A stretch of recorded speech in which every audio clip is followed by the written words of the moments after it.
Welcome back to SKS classes. आज की video में हम माइंस एक्ट पर प्रकाश डालने जा रहे हैं। तो एक्चुअली माइंस एक्ट हम 1952 नहीं लिखेंगे अभी माइंस एक्ट सिर्फ माइंस एक्ट होता क्या है इसके बारे में बताएंगे आपको। तो जब भी हम बताए आपको कि माइनिंग किसे कहते हैं, माइनिंग किसे कहते हैं, तो माइनिंग उसको कहते हैं कि जो माने अर्थ में पाया जाता है मिनरल, वो अर्थ में जो मिनरल पाया जाता है उसका यदि आप एक्सट्रैक्शन एंड मार्केटिंग करने चले तो इसको बोलते हैं माइनिंग। तो माइनिंग करने से पहले आपको ये आप नहीं कर सकते हैं, ये सेंट्रल गवर्नमेंट का पूरा आदेश पालन करना पड़ता है।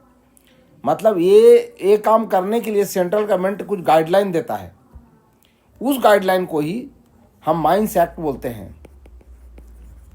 माइंस एक्ट मतलब वो करता क्या है कि जहाँ से जिस जगह से आप मार्केटिंग एक्सट्रैक्शन ऑफ मिनरल करने जा रहे हैं उसको बोलता है माइंस।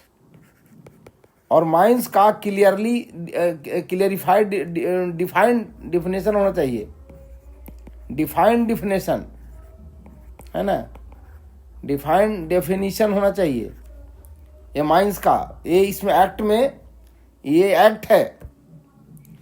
और जब माइंस का डेफिनेशन हो जाता है कि अब बोलता है कि ये यहाँ कौन करने आ रहा है, एक्सट्रैक्शन मार्केटिंग करने कौन आएगा, तो जो करने आएगा उसको वो बोलता है ऑनर। तो वो सेंट्रल गवर्नमेंट है जो अपॉइंट करता है इसको, सेंट्रल गवर्नमेंट जो है अपॉइंट करता है इसको ऑनर को कि कौन ऑनर होगा। अब ये बाद में आगे की वीडियो में बताएंगे। ऐसे थोड़ा सा यहाँ बता देता हूँ कि जैसे कोल कंपनी है, कोल ये जो है माने अभी जो कोल इंडिया है तो एक कंपनी है। तो कंपनी का जो ऑनर होता है, कंपनी का ऑनर होता है ऑल डायरेक्टर या एनी ऑफ द डायरेक्टर। आगे बताएंगे दूसरा वीडियो में यार। तो ये ऑनर हो गया। अब ऑनर को अपॉइंट हो गया, ऑनर सेंट्रल गवर्नमेंट अपॉइंट करता है। अब उसका डेफिनेशन है, उसका क्लियरली डिफाइन करता है कौन होगा ऑनर किसको कहते हैं, बाद की वीडियो में बताएंगे। सबसे पहले इतने जानिए कि माइंस एक्ट में कौन कौन चीज़ आता है, एलिमेंट कौन कौन चीज़ आता है। तो ऑनर आएगा। ऑनर क्या करता है, एजेंट। ऑनर ये क्या करता है, एजेंट का अपॉइंट करता है। एजेंट किसे कहते हैं, एजेंट को ये अपॉइंट करता है, या कोई आदमी को बोल देता है कि तुम जो ऑनर काम कर रहा है वही करो, तो वो एजेंट ही होगा, है ना। और एजेंट जो है, अब ऑनर एजेंट मिलके एक मैनेजर को अपॉइंटमेंट करता है। किसका करता है, मैनेजर का। अब मैनेजर जो होता है, मैनेजर में एक ही चीज़ है, इसके पास एक स्पेशल प्रिस्क्राइब्ड क्वालिफिकेशन चाहिए, प्रिस्क्राइब्ड क्वालिफिकेशन। अब ये जो है ये भी मतलब क्वालिफिकेशन है ना। अब देखिए, अब सबका अपॉइंटमेंट हो गया। अब क्या होगा, माइन को चलाने के लिए हम अपॉइंट करते हैं वर्कमैन, मतलब जो काम करेगा। तो हम मेन उसको बोलते हैं, उसको क्या बोलते हैं, मेन का अपॉइंटमेंट किया काम करने वाला को। अब क्या क्या हो सकता है, मेन में क्या क्या हो सकता है, आइदर मैन हो सकता है, मतलब जेंट्स और वोमेन भी हो सकता है, दोनों हो सकता है। उसके बाद मैन वोमेन क्या है, एडल्ट भी हो सकता है। एडल्ट तो होना ही है, ये एकदम मैंडेटरी है, मैंडेटरी एडल्ट का ही अपॉइंटमेंट होगा, चाहे मैन हो चाहे वोमेन हो। अब कहता है कि इसमें एक ठो और है, वो सेंट्रल गवर्नमेंट फिक्स करता है कि एडोलेसेंट जिसको बोलते हैं 16 से 18 साल वाले को, इसका स्पेशल परमिशन होता है ना। अब कहता है कि ये आदमी का अपॉइंटमेंट होने जा रहा है। अब जो काम करने जाएगा तो कोई भी आदमी हो, माइन में मतलब कोई आदमी जाएगा, कोई भी एनीबडी, ऑनर भी जाएगा तो भी वहाँ कहता है कि मेंटेनेंस ऑफ यानी attendance register, maintenance of attendance register, attendance register होगा at fix place, at fixed place, ऐसा नहीं कि चलता फिरता, ठीक है। अब अटेंडेंस लग गया। अब उसका वर्किंग आवर के बारे में भी चर्चा होगा, इसमें वर्किंग आवर भी चर्चा होगा माइंस एक्ट में ही। अब वर्किंग आवर किसे कहते हैं, तब आ जाएगा डे किसको बोलते हैं, नाइट किसको बोलते हैं, वीक किसको बोलते हैं, है ना।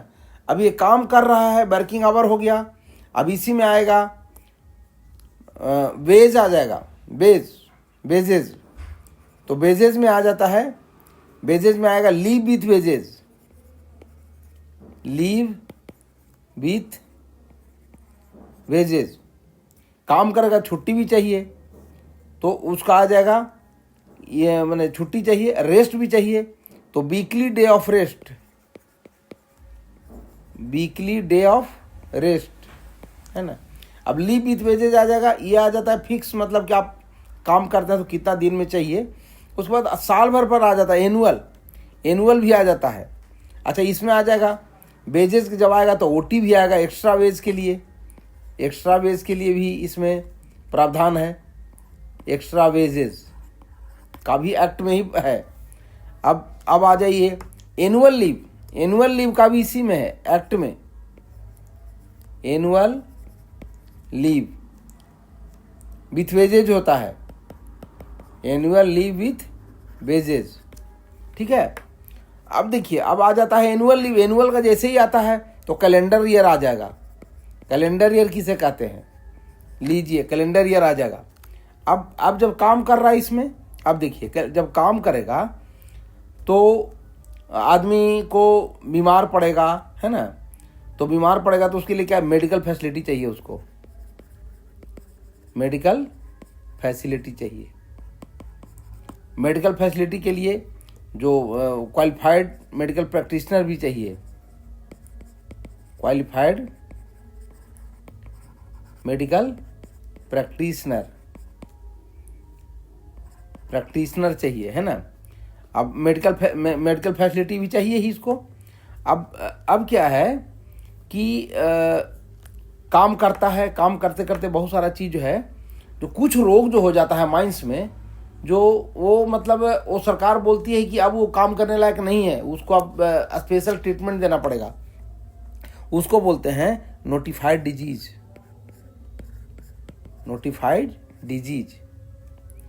अब नोटिफाइड जो डिजीज होता है, नोटिफाइड डिजीज जो आता है, ये मैनेजर चाहे कोई ऑनर सब छिपा लेगा। तो इसके लिए क्या किया है, इसके लिए बोला कि भाई हम एक ये सर्टिफाइंग सर्जन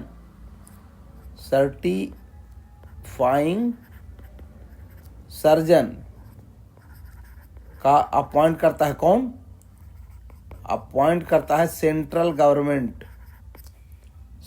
गवर्नमेंट इसको अपॉइंट करता है ना, ताकि वो छिपा नहीं पाए। उसके बाद आता है कि आदमी को जब काम करता है तो पानी का भी चाहिए व्यवस्था, तो ड्रिंकिंग वाटर का भी व्यवस्था है ना, ड्रिंकिंग वाटर। उसके बाद लैट्रिन।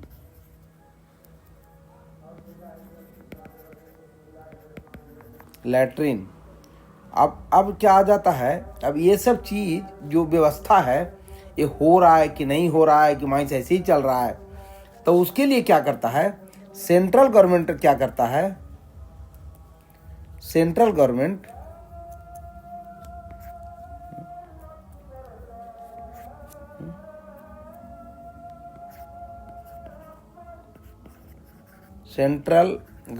क्या करता है, ये पॉइंट करता है इंस्पेक्टर का। अब उसी में पावर ऑफ इंस्पेक्टर अलग से वो डिफाइन होता है, पावर ऑफ इंस्पेक्टर, है ना। उसके बाद ये सब जी तो होता है, तो काम जब करता है तो एक्सीडेंट भी होता ही होता है। एक्सीडेंट होता है तो उसमें कहता है कि टाइप्स ऑफ एक्सीडेंट बताओ, टाइप ऑफ एक्सीडेंट। जैसे इसमें आ जाता है रिपोर्टेबल,